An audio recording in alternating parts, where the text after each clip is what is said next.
Hiya, Macca. How do you see the draw on Saturday, a couple of days later?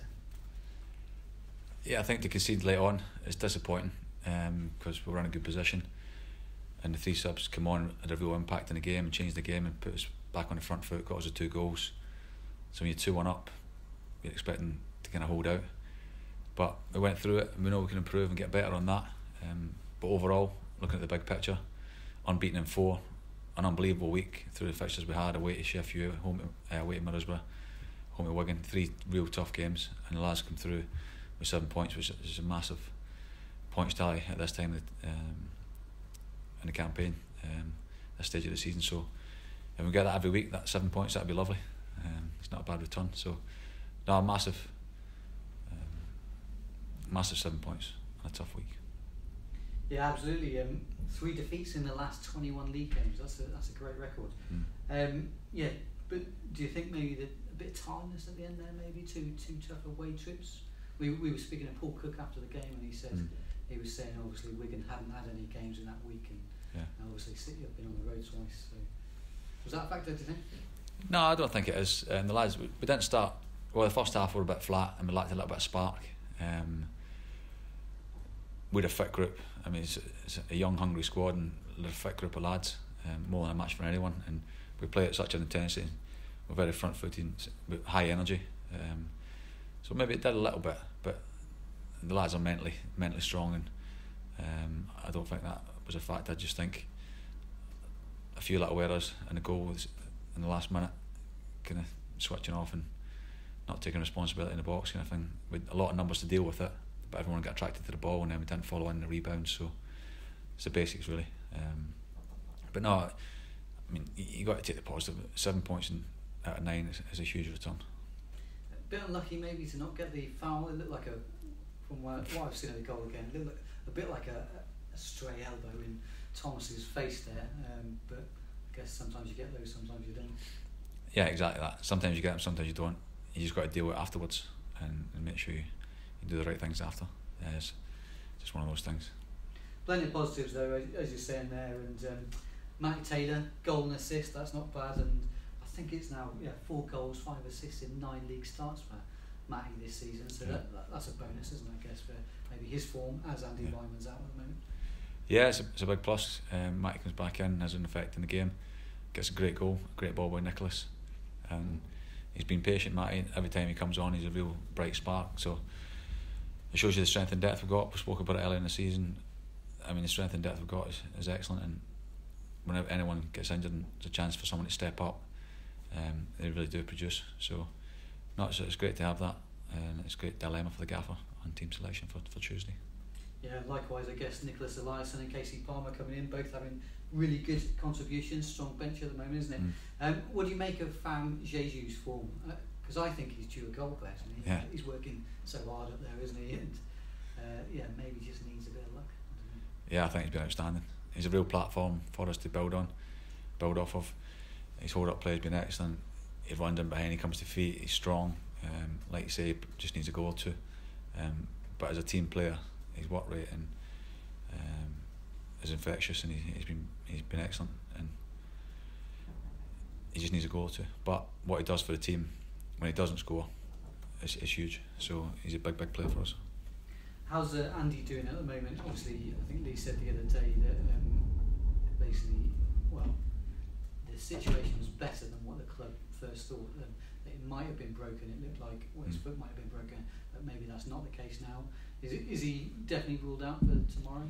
He's improving every day, and we're just constantly monitoring it. So we just got to see where he is tomorrow, and to keep monitoring the situation. But he is improving. So he's not ruled out for tomorrow's game, right? Well, it's hard to say at the moment. We'll find out. As I said, the assessment's ongoing, so we just got to make sure he's right before putting him back in. And how's Corey doing? Same with Corey. Corey's at the same stage as Andy, so we're just constantly monitoring. And obviously, they're both of them are big players for us, so we want them back as soon as possible. How's Nicky Maypart doing at the moment? Because Lee was saying that basically he's going to have this blood spinning treatment, and if it responded well, then there might be a chance he might make it. For the last couple of games of the season, any chance of that? Yeah, Nicky's progressing well again. He's probably a week, 10 days away maybe, but he's started on the bike, started a bit of light training and stuff. He's progressing well. But you've got Max, who's come in and he's been excellent the last couple of games, and so as I say, the strength and depth in the squad it shows. And what about Dean? Because Dean I bumped into him after the match, and he said he had a throat infection or something, and he wanted to keep himself away from the players. Yeah, he had a real bad virus the last couple of days, but he went through a fitness test this morning. He came through all right, so he's available for tomorrow night. And okay, what do you make of the Baggies then? Up next, what kind of test are they going to give you?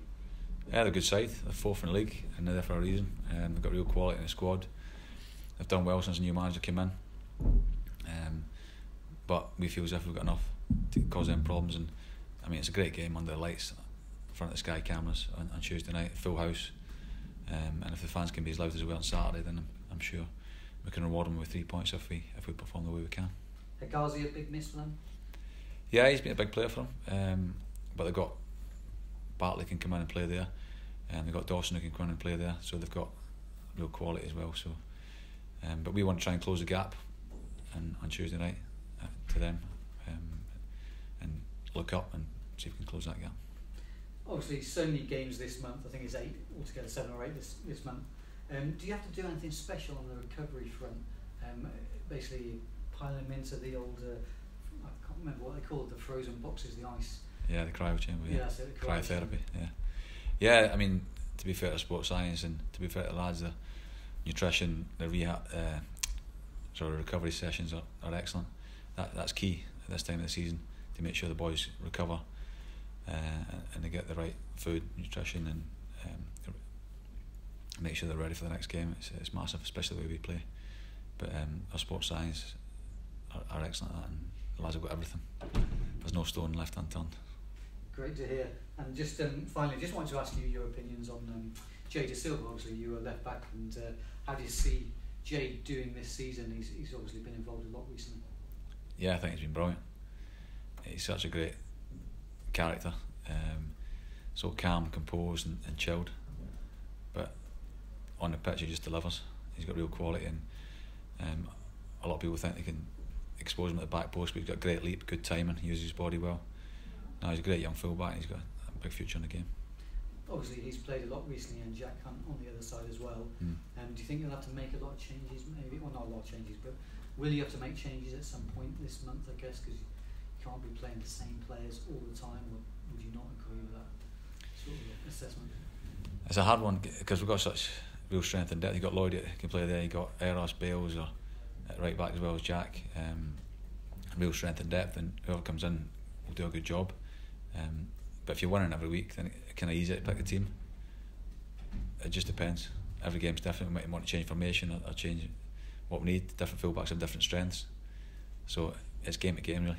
You got to evaluate it every game and make sure the gaffer's picking the right team to go and win the next game, which he does. So he takes everything into consideration. Trust me. Nice one. Cheers, Macca. Good luck. Thank you.